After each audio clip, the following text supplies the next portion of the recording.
thanks for joining us for the midday news. Where comments on Western Islands Kagamega Airport runway to address paveway failures. The runway has therefore been reduced and will only cater for Dash 8 and Q400 aircraft types. The work will take up to 8 weeks depending on the weather conditions. A team of NAC and media officials are in Mount Hagen to witness the commencement of the runway maintenance work. Meanwhile, NAC has plans to expand the Kagamega terminal to cater for Airbus flights as Air Niugini ventures into bringing these aircrafts to service its main regional ports of Tokwa, Kagamega and Nadzab. NAC officials will inspect the Kagamega terminal today for this purpose. Furniture worth 10,000 kina, supplied by Theodis Limited through the Royal PNG Constabulary Sector, Patrol Unit and Garu Police Station, was donated based on the need of the police stations. Theodis CEO Kumal Balia said the company's pride in expanding support to the police agency will resonate support to them to perform their duties effectively. Garu Police Station Commander Anson Tokali said the station was in their need of upgrading its furniture and this donation came at just the right time. We are pleased, very pleased in fact, I should say, for this kind gesture from the company. It's really helpful to the police service here at Garu. We will put good use to those the white goods that we have, the chairs and table. As you can see, the station is, having problems with chairs, especially tables. You came in the right time to assist. Housing issues in the public service are greatly being addressed by the national government, announcing 2 major policy directives by the National Department of Personal Management, the department's director for the New Guinea Highlands region. Rembi Kovikva said this is one of the policies under the public service reform in the areas of human resources. Ms. Koviva said this after the DPM reform workshop for NGI that was aimed at providing information and awareness on policy directives from the DPM. It was also to consult and glean feedback from key stakeholders on how best to get about implementing these key government directives. Meanwhile, NGI has also welcomed the national government's housing policy. DPM outlined 2 major policy directives. One of them is a draft national housing policy made in collaboration with the National Research Institute.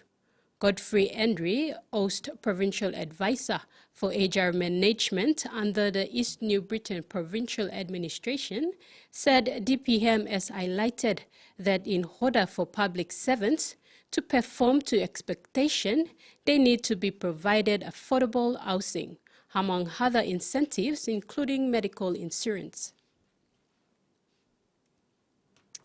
It has been resolved by the Madang Provincial Executive Council that cheap alcohol will be banned in shops starting this month.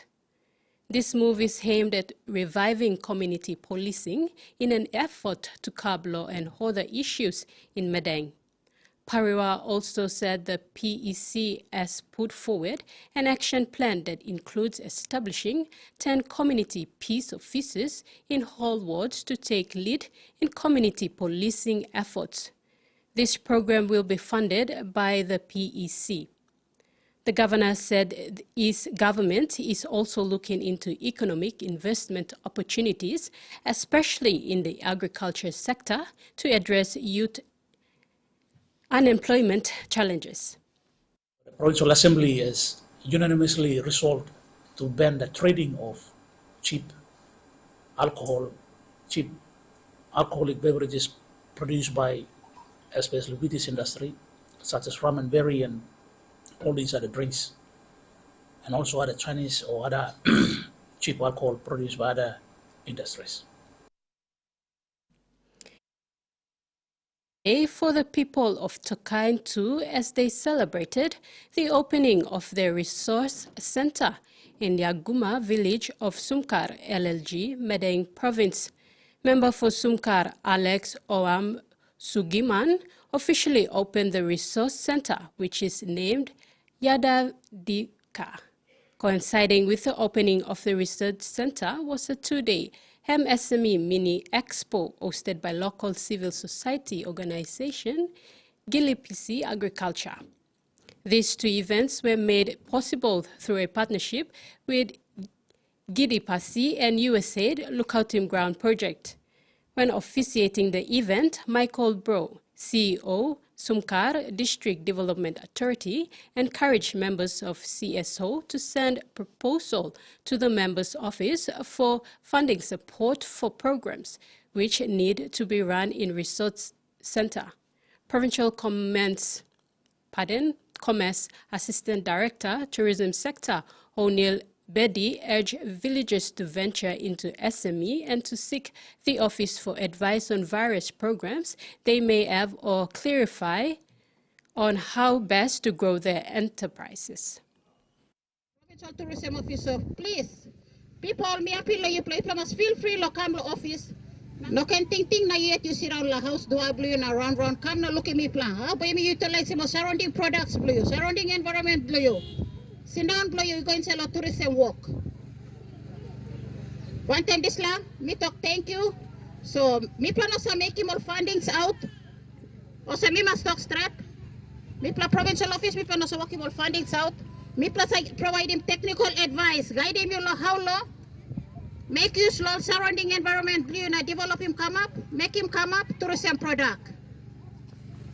Lo technical advice, yes, me plan he can help him you. Lo funding wise, me plan can support him you. Lo guide him you, direct him you. You go come up, lo want him help you, like himself, lo help him, me plan can still stand up on him you, na help him you. Lo walk him a letter or reference or want him something na buy me walk boom one time. In regional news, over 50 homes destroyed. On Queensland's Western Downs, a fire is now under control and residents are returning home, 10 days after the blaze ripped through the community. 58 dwellings have been destroyed, more than the entire black summer season in Queensland in 2019. This is the first time Stephanie and Brianna Joels have returned to their home since the blaze tore through. We've known it. It was gone. We knew that coming into it. But it's all the little things that you've collected over the years that I think it's the hardest. Precious photos, treasured gifts, a lifetime of memories, little more than ash and rubble. Just have to pick up the pieces and slowly start again. And theirs is an all too familiar story. A lot of recovery work is now happening in relation to Tara, where there were 58 dwellings lost, around 387 dwellings saved. The Tara fires have been more destructive to property than the entire Black Summer bushfire season in Queensland in 2019. People who've lost their homes are staying with friends and family, in hotels, tents, caravans or cars. John Mason Wells has been living in his mobile home after being forced to flee his home last week ahead of the advancing firestorm. We didn't have much time to get out. Was it a bit scary? It was scary, all right, too right. Me and my little dog, we didn't know what we was going to do. His house spared from destruction, just. Got within about 5 metres. In the Bundaberg region, houses have been lost there too. A fierce fire at Goodwood jumped containment lines late yesterday. Unfortunately, we have lost a number of properties. At this stage, we believe there were 2 residences that have been destroyed by the fire. Police suspect it was deliberately lit. Interstate reinforcements have arrived. No matter what state you're from, it's all about, helping the community. So no, the guys were really keen. I mean, they put their hands up to come. It's about being Australian, isn't it? The Northern Territory Police Force have outlined a series of changes it plans to make to its domestic, family and sexual violence response in the wake of heartbreaking evidence uncovered by a coronial inquest into the deaths of 4 women. Acting Deputy Commissioner Michael White told the coroner today an inquiry has kept him awake at night as the force makes plans to overhaul its approach to domestic violence.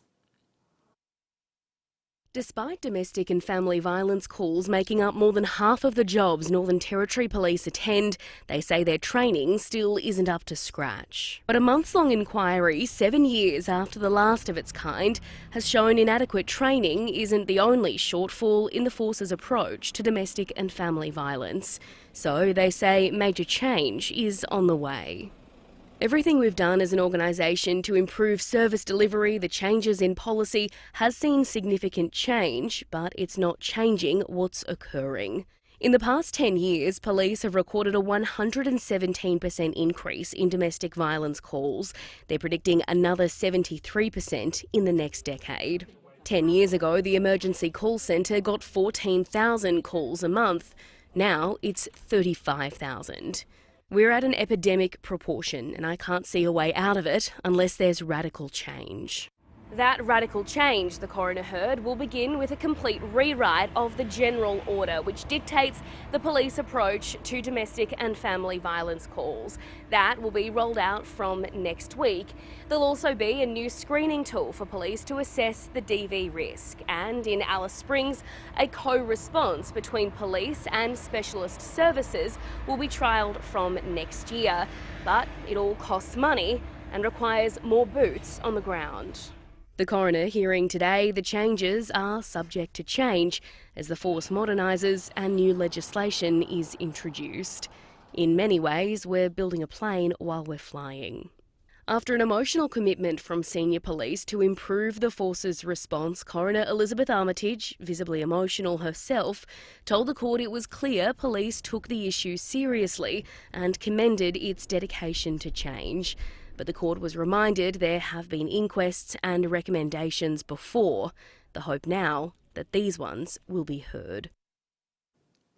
In sports, Solomon Highlands has become the first to host the classification for para-athletics in the Pacific. The international classification was hosted in conjunction with the Solomon Islands Invitational Competition for the Pacific Games 2023. The test event held at the new Solomon Islands National Stadium and facilitates and was held a great success. This was the first ever World Para-Athletics classification organized by any of the Pacific Islands nations. It was well supported by Solomon Islands Institute of Sports and the Solomon Islands National Paralympic Committee. And that's all for now. Do join us this evening at 6 for the main news. Bye now.